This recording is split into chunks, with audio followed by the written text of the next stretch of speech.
Hello again and welcome to Astronomy Toronto. My name is Randy Attwood.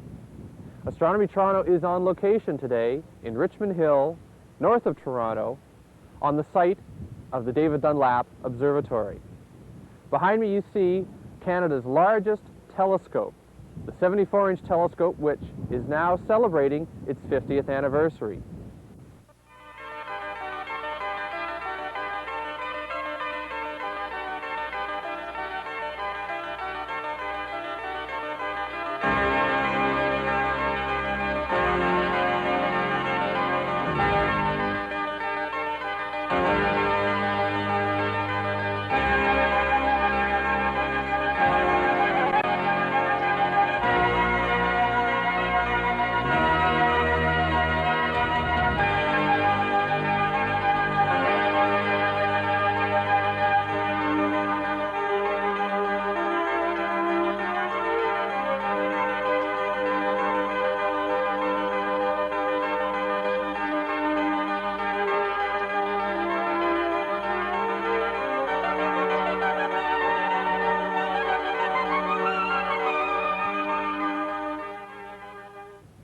Back in the 1930s, when the David Dunlap Observatory opened, it was the world's third largest telescope. And on this edition of Astronomy Toronto, we'll look back at the history of the David Dunlap Observatory and at its future. Astronomy Toronto recently attended a talk given by the observatory's director, Dr. Don Fernie. He talked on the 50 years of the DDO and how active and historic they have been.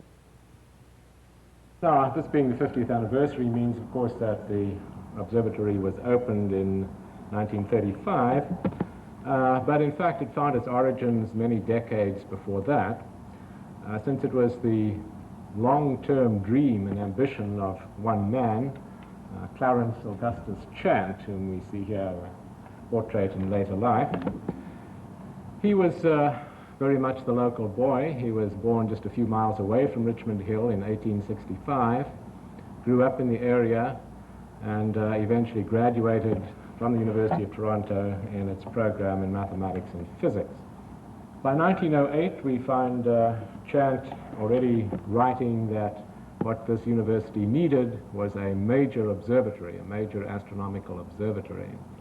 And from that point on, indeed probably before that, he made it his life's ambition to find a donor or in some way to acquire such a large observatory for the university.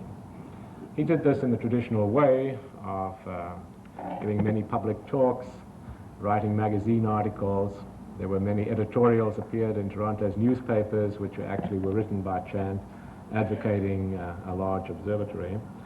He tells us that at the end of one such lecture in May of 1921, having given his standard show of slides, that a gentleman came up to him after the talk and expressed an interest in the project of an observatory for Toronto and gave his name as David Dunlap. For some reason that's not entirely clear from the record, nothing much seems to have come of this interest which Mr. Dunlap expressed in the observatory. There was a cordial exchange of correspondence between Chant and Dunlap, and Mr. Dunlap was invited to join the Royal Astronomical Society of Canada, which he did, and attended various meetings, but nothing seems to have really developed in connection with the observatory itself, possibly having to do with the fact that Dr. Chant was out of the country quite extensively in the following year on an eclipse expedition to Australia. And then unhappily in 1924, Mr. Dunlap died, and it seemed as though all hope on the part of Dr. Chant had gone by the board. So it was back to writing magazine articles and giving public talks once again. On a sudden impulse in December of 1926, Dr. Chant decided to send a copy of his latest article, which had appeared in the Star Weekly under the title of An Observatory on the Hill, Why Not? The hill in this case still being the hill in the area of Bathurst and St. Clair. Dr. Chant on an impulse sent a copy of this article to Mrs. Dunlap, recalling that she herself had expressed some interest in astronomy, and wondering whether she might be interested in donating an observatory to the university as a memorial to her husband. Here we see Mrs. Dunlap. This suggestion was readily accepted by Mrs. Dunlap. She found it a particularly pleasing one. The first question they addressed was one of a site for the telescope, and there is nothing more amazing for the modern astronomer to read about than the way in which the site was selected. Chant and Young spent many a Sunday afternoon driving around exploring possibilities. They decided at one point to get really outside the city and go to Hogg's Hollow on one of the mountains overlooking the ravine, one of the hills overlooking the ravine there. But that fell through also, and they began to look even further afield.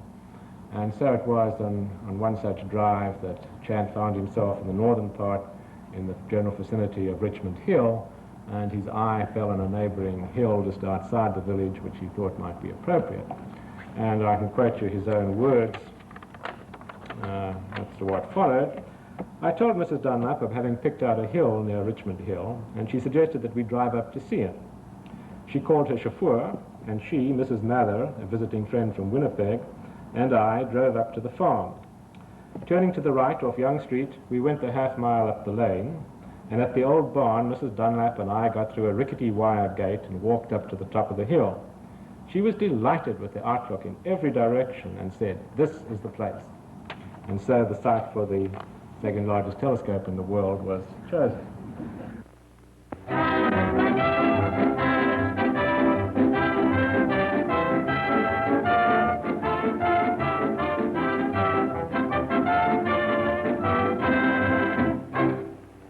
Under construction for 3 years, the Dunlap Memorial Observatory at Richmond Hill is nearing completion. The steel dome, 61 feet in diameter, will house the giant telescope, second in size only to the one on Mount Wilson, California. This 30-foot tube will hold the great mirror, accurate to 1/1,000,000th of an inch. Canada's new telescope will have about 100,000 eye power and will make the moon appear to be only about 50 miles distant. In this end will be placed the 74-inch mirror. Professor C.A. Chant tells about the gift. The David Dunlap Observatory has been built and equipped for the University of Toronto by Mrs. D.A. Dunlap as a memorial to her husband, who died just over 10 years ago. The whole telescope weighs over 56 tons. The reason for having such a great telescope as this is because the greater the area of the mirror, the farther into space one can peer. And in that way, we expect to extend our researches much farther than we have ever been able to do so before. There's a lot of work going on at the David Dunlap Observatory these days. Let's go into the administration building and talk to one of the astronomers, Dr. Tom Bolton.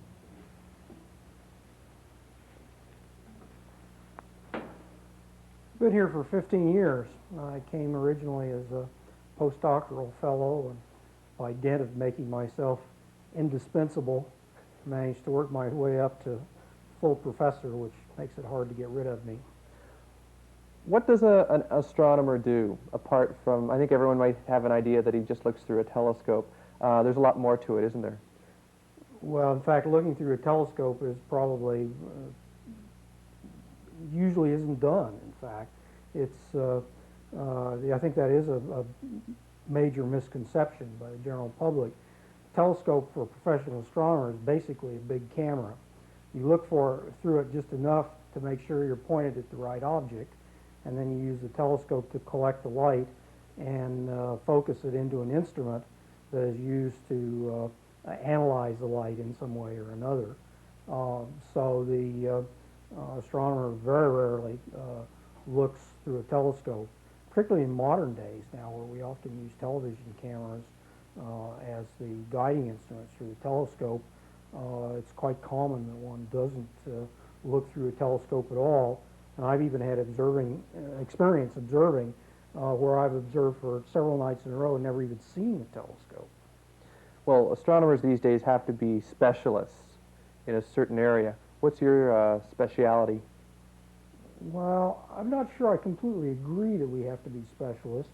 at least not in the same sense that other fields of science specialize.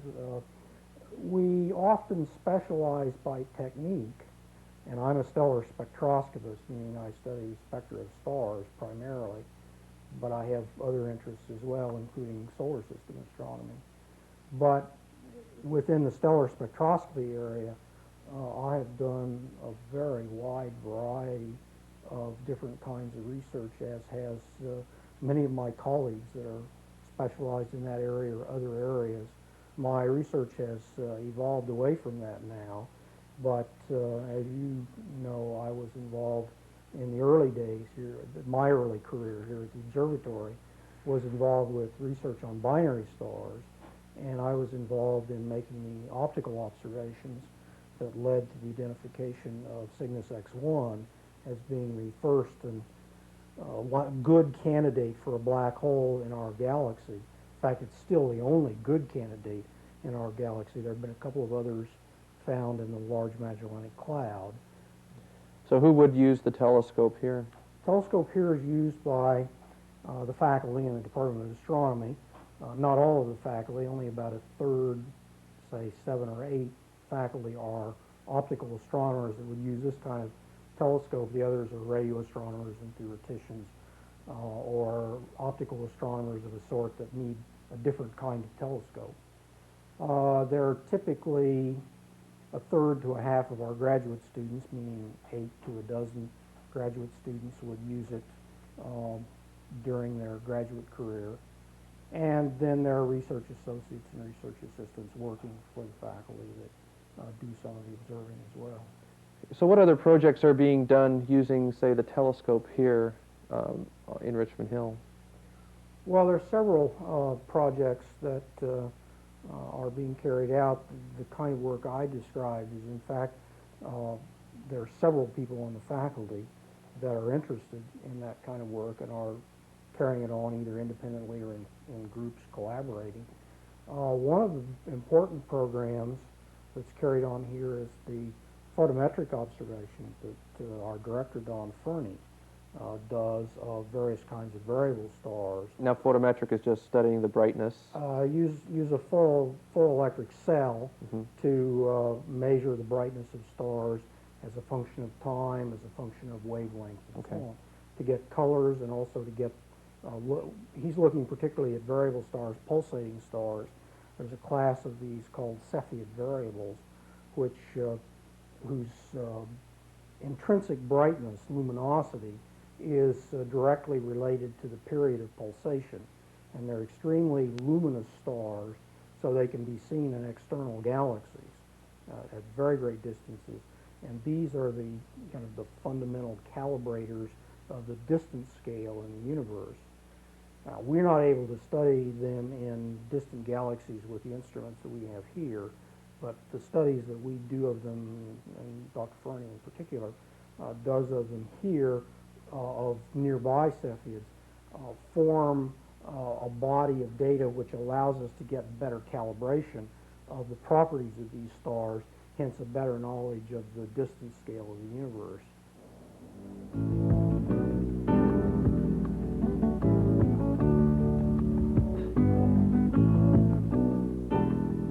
Later, Tom and I walked over for a closer look at the 74-inch telescope.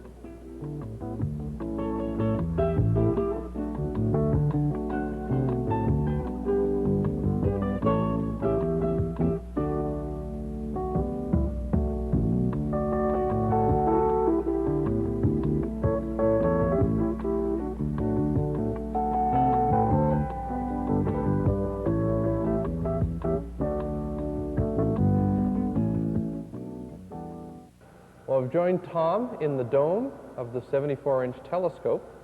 And Tom, could you tell me a bit about the telescope itself? Well, the telescope is basically a camera that is mounted on a clock, and the camera collects light and focuses it on some sort of detector, and the clock drives the telescope to follow the motions of the stars as they rise and set.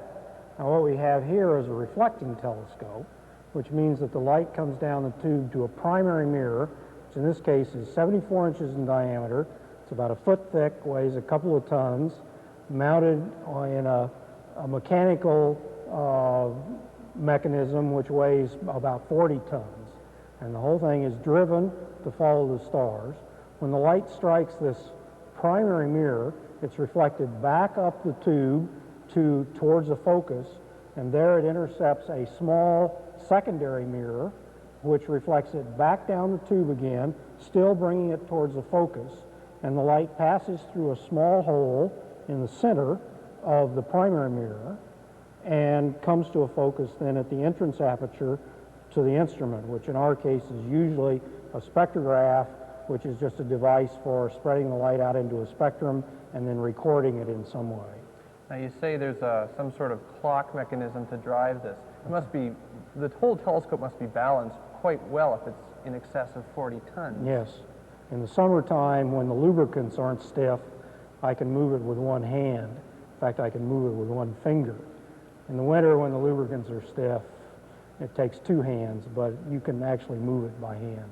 All right, now we've been talking about telescopes and astronomers not actually looking through the telescopes, but using the spectrograph.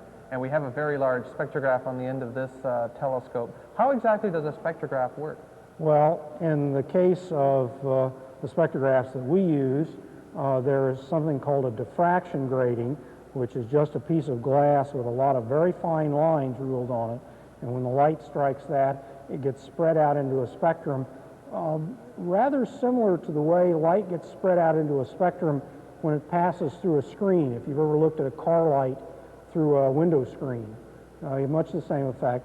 Spreads it out into a spectrum, and then the light goes up to a camera and is focused by the camera onto a detector.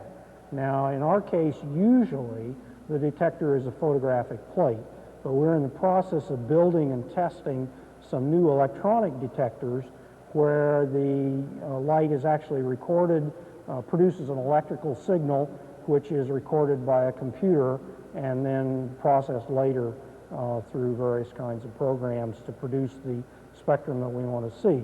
Now, astronomers also have to be computer experts, don't they? It helps. We all use computers extensively.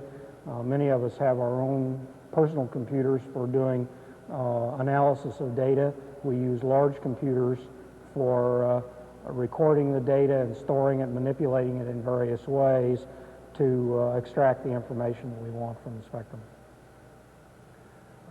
This telescope, it must require some maintenance. Are there some permanent technicians on staff here? Oh yes, oh yes. Now, we have 2.5 mechanical technicians. We've got 3 electronics technicians. We have a photographer, instrument maker, and we have a couple of telescope operators as well as the observers. And these people are involved not only in the maintenance of the equipment, but we build the instruments that go on the telescope. So we're constantly building new instruments, upgrading the capabilities of the telescope. So it's a major effort to remain competitive in the international scientific community. Now, we've been talking also about light pollution and how the light has gotten brighter in the last 30 years in Toronto, and it's been a problem for astronomers here Yes, at the observatory. In the future, do you see it getting worse? Do you see where this telescope may have to be dismantled and moved farther away from Toronto to be useful? No, we will not dismantle the telescope. It's going to stay here. The problem will get worse, I think, inevitably, but we have taken our programs now largely to spectroscopic programs. They are not as seriously affected by the light pollution, partially because the light pollution is concentrated in just a few very narrow colors, and we can take our spectra, remove those colors, and look at the other parts that aren't affected. Partially also because new developments in the electronic detectors allow us to record a spectrum of the sky at the same time as we record the spectrum of the star plus the sky, subtract off the sky spectrum, and see what was hidden by the pollution. Now, that's not a perfect process, and the more polluted the sky gets, the brighter the faintest object we can observe. And obviously, we'd like to be able to observe as faint an object as possible. So there will be a continuing erosion of our capabilities, but we've worked out the numbers, and we think that there is no possibility that the erosion will become so severe that we'll have to close down. And we have taken steps with the local communities to control the installation of lights around the observatory. We've been working with the province to control lighting on highways, and we're hoping to work with some of the other municipalities in the area eventually too, to keep the level of lighting down to a level that is safe for people at night, but still produces a minimum amount of damage for the observatory, and as a byproduct protects the dark night sky for people to look at. But nevertheless, undeniably, light pollution is a problem for us, and some kinds of work, such as Helen's work on direct photography, simply cannot be done at Richmond Hill anymore, although we've just transferred that to South America, where it proceeds at an even better pace. Nevertheless, it is important to continue there. And the reason for, at least three reasons why we should continue there. One, of course, is that we train students on that telescope. This is their first introduction to at least telescopes of considerable size. This is by no means a large telescope now by today's standards, but it is still a considerable telescope. So there is a training role involved here. One cannot just send students off to Chile at $2,000 a crack every Tuesday afternoon to get some experience in using telescopes down there. Secondly, we play an important role in public education. Over 4,000 visitors a year pass through the Dunlap Observatory, and if it were to be closed down, many of the public would be disappointed. So we do play an important role in public education as well. But apart from those, there are strong scientific reasons as to why the observatory should continue. And that has come about because simply of this phenomenon that I've already mentioned, the fact that over the last 20 or 30 years, it has become altogether fashionable for astronomers to fly off to one of these super sites in South America or Hawaii or wherever the case may be to observe there. Now, it's expensive to build and maintain telescopes at sites like that, so there are not many of them around, especially the very big telescopes. And what this means is that even astronomers with very good reputations and excellent research proposals and so forth will only get maybe 3 or 4 nights in a year at a telescope such as the one in Hawaii or the big telescopes in South America and so on. And this, moreover, I might say, there's a problem in that committees that allocate time on such telescopes want to be sure that the time so allocated is used productively. So an almost standard question on application forms for astronomers contemplating time on a big telescope at one of those sites is, what have you done recently by way of publishing results from observations obtained with one of these telescopes? They hate to think of you going off and spending time getting observations and then not publishing them for your colleagues to use. And if in fact you have not published anything very recently with such observations, you're unlikely to get any more time, of course. This has led then to a very strong publish or perish syndrome when it comes to using telescopes like that. You've only got 3 or 4 nights in the year, and you better make them pay. So you look for quickie objects, often very important, very useful research problems, but of that particular type, things which will yield productive results in just 3 or 4 nights. You can then go home with all of your data and analyze it and publish a paper and get another 3 or 4 nights next year, so to speak. Behind the scenes, we've started a 50th anniversary fundraising campaign, which has 2 goals. One, to get money to expand the facility here, because the size of our staff has expanded far beyond anything that was contemplated 50 years ago, and the requirements for laboratory space of a particular kind are quite different than they were 50 years ago, so we do need additional space. We're also trying to raise enough money to build a telescope of the 1.5 to 2 meter class at our observatory in Chile. But even as things stand, in my own area of doing photometry, I estimate there's something between 250,000 and 500,000 stars that I could work on, which is plenty. It's going to keep me going for a long, long time yet.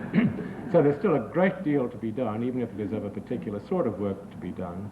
And we feel a particularly important kind of work, not as being in competition to the big telescopes at good sites, but as being a complement to those telescopes. So in this way, we certainly look forward to the next 50 years of productive work at the Dunlap Observatory. If I had been asked 10 years ago what would the next 10 years bring, I couldn't possibly have predicted what would have happened here in the last 10 years. Astronomy is such an exciting, dynamic science. Things are happening so quickly that the problems change very quickly, and it's hard to say what will be the problems that David Dunlap Observatory can do best 10 years from now. One thing I am quite sure of, that the next 50 years will be more exciting than the last 50. The capabilities of the observatory, the increase in staff we've had in the last 15 years has meant that the science that we've done during that period of time was so much more exciting than the science that was done in the previous 35 because of the increased capabilities and the development of the field as well. And that's a process that's continuing. We have new space instruments coming that will provide data which will need ground-based backup. That's an area where David Dunlap Observatory has made an extremely valuable contribution in the past. I'm confident we'll continue to do so. I can hardly wait. You can visit the David Dunlap Observatory Saturday evenings between the months of April and October. It's free of charge. All you have to do is phone up and make reservations. There'll be a short lecture given by one of the observatory staff, and then, weather permitting, you'll be able to look through the 74-inch telescope yourself. And members of the Toronto Centre of the Royal Astronomical Society of Canada, an amateur astronomical organization in Toronto, have their telescopes set up on the grounds so you can talk to amateur astronomers too. Well, that's it for this edition of Astronomy Toronto. My name is Randy Attwood. Bye for now.